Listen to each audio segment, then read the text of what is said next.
আসসালামু আলাইকুম রহমতুল্লাহি ওয়া বারাকাতুহু।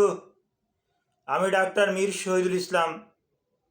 আমার গুরুত্বপূর্ণ চেম্বার তথা ঐতিহ্যবাহী শেখ ঘাট সিলেট থেকে আমি ভিডিও করার উদ্দেশ্যে আপনাদের মাঝে সংযুক্ত হয়েছি। ভিডিওটি আপনাদেরকে উপহার হিসেবে পাঠিয়ে দেব। ভিডিওটি আপনারা যত্ন সহকারে দেখলে নূতন নূতন তথ্য জানতে পারবেন। নূতন নূতন তথ্য পাওয়ার জন্য অবশ্যই ভিডিওটা না টেনে পুরো ভিডিওটা আপনি দেখবেন। পুরো ভিডিওটা দেখলে নূতন তথ্য যে আমি দেব এই তথ্যটা আপনি পেয়ে যাবেন, অন্য একজনকে শেয়ার করতে পারবেন। আর অবশ্যই ভিডিওটি আপনার ভালো লাগলে ভিডিওটি আপনার অনেকগুলো অপশন ব্যবহার করেন। ফেসবুক ব্যবহার করেন, আপনি ইনস্টাগ্রাম ব্যবহার করেন, আপনি টুইটার ব্যবহার করেন, আপনি হোয়াটসঅ্যাপ ব্যবহার করেন, আপনি ইমো ব্যবহার করেন, স্ন্যাপচ্যাট ব্যবহার করেন। এর যে কোনো একটা পার্টি আপনি রেখে দিবেন।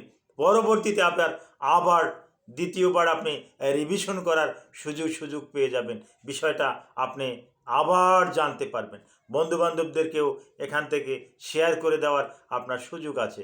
জি দর্শক শ্রোতা, আলোচনা করব স্কিনের একটা ভয়াবহ একটা জীবাণুর নাম নিয়ে। জীবাণুর নাম মেলাসেজিয়া ফারফার। আমি আবার বলছি, স্কিনের যে জীবাণুটা নিয়ে আলোচনা করব, জীবাণুটার নাম মেলাসেজিয়া ফারফার। এই মেলাসেজিয়া ফারফার ট্রাইকোফাইটন গোত্রের একটা জীবাণু। এর আকার আকৃতি অন্যান্য ডার্মাটোফাইটোসিস থেকে একটু আলাদা। এই অত্যন্ত শক্তিশালী এবং রেজিস্ট্যান্স ফাঙ্গাসের অ্যাগেনস্টে এ যে সমস্ত ফাঙ্গাস রেজিস্ট্যান্স হয়ে গেছে তার ভিতরে এই মেলাসেজিয়া ফারফার একটা। এটা সাধারণত এখন দেখা যাচ্ছে যে ওই ভড়িকণা জল, পচাকণা জল, টায়কোনা জল, টারবেনাফাইন এগুলোতে এই মেলাসেজিয়া ফারফারকে মারতে পারে না। এই মেলাসেজিয়া ফারফার এটা বেশিরভাগ হয়ে থাকে বিশেষ করে আঙুলের ফাঁকে ফাঁকে হয়ে থাকে। এর দুটো আঙ্গুল একত্র আছে, এর ফাঁকে দেখা যাবে যে সাদা হয়ে গেছে। বিশেষ করে পায়ের আঙ্গুল যারা ওই শু পরে, মোজা পরে এবং যারা পা একটু বেশি একটু ভিজাতে হয় উজু করার সময় এবং উজু করার পরপরই মোজা পরে, এবং যাদের আঙুলগুলোও একটু চিপা যেমন আমার এই একটা আঙুলের সাথে আর একটা আঙুল একটু ফাঁকা আছে দেখা যায়, যার কারণে এখানে কোনো ক্ষত নাই, কিন্তু তাদের আঙুলগুলাই প্রাকৃতিকভাবে এরকমের করা থাকা, যার পরিপ্রেক্ষিতে এখানে অক্সিজেন পৌঁছতে পারে না। অক্সিজেন না পৌঁছার কারণে এখানে মেলাসেজিয়া ফারফার বেশি করে বাস করে। হ্যাঁ, তো মেলাসেজিয়া ফারফার এখানে বেশি করে বাস করে, যার পরিপ্রেক্ষিতে এখানে অনেকে আছে কর্টিকোস্টেরয়েড দেয়, ওই ট্রায়ামসেনোলন অ্যাসিটোনাইট, বিটামিদাছন, এটা দিয়ে আরও স্কিনের ক্ষয় করে ফেলে। এখানে এটা দিলে কাজ হবে না। এরকমের সমস্যায় আপনি পড়তে পারেন।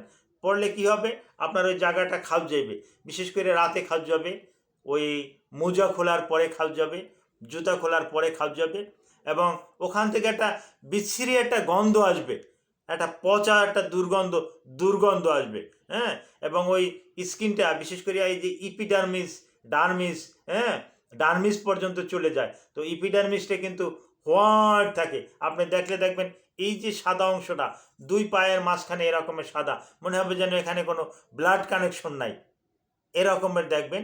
এবং ওখানে একটা হাত দেওয়ার পর বা ওখান থেকে একটা বিচ্ছিরি একটা দুর্গন্ধ হয়। তাই ওখানে আপনি কি করবেন, ওখানে আপনার লক্ষণটা কী হবে, খাবজাবে, চুলকাবে, ওখানে ব্যথা করবে, এই রকমের সমস্যা হবে। এরকমের সমস্যা হলে কেউ বলে সুপ্যাক্কা, সুপাক্কা, এরকমের এক একজনে এক একটা নামে এটাকে ডাকে, সুখ পাও, এরকমের বিভিন্ন নামে এটাকে আখ্যায়িত করে, এর কোনোই নাই। কিন্তু আমরা এটা ওই স্কিন স্ক্র্যাপিং মাইক্রোস্কোপে দেখতে পাওয়া যায় যে এটা মেলাসেজিয়া ফারফার। তো মেলাসেজিয়া ফারফারটা স্ট্রং একটা ডার্মাটোফাইটস, স্ট্রং একটা টিনিয়া, এটা সাধারণত আমরা প্রচলিত নিয়মে যে সমস্ত ওষুধ ব্যবহার করি এগুলোতে যায় না। এটাকে টিনিয়া পেডিস হিসেবে অনেকে আখ্যায়িত করে, টিনিয়া পেডিস হিসেবে আখ্যায়িত করা যায়। তবে যারা ডার্মাটোলজিস্ট, যারা স্কিন নিয়ে বেশি স্টাডি করে, তারা এটাকে কিন্তু ওই আরও একটু ডিপলি যেতে হবে। হ্যাঁ, তারপরে যদি এটাকে চিকিৎসা করা হয় তাহলে কিন্তু ভালো হবে। বিশেষ করে প্রতিবারে গোসলের আগে এটা ওই গরম পানিতে এটা ভালো করে একটু ধুয়ে নিতে হবে, এটাকে শুকনা রাখতে হবে ভালো করে।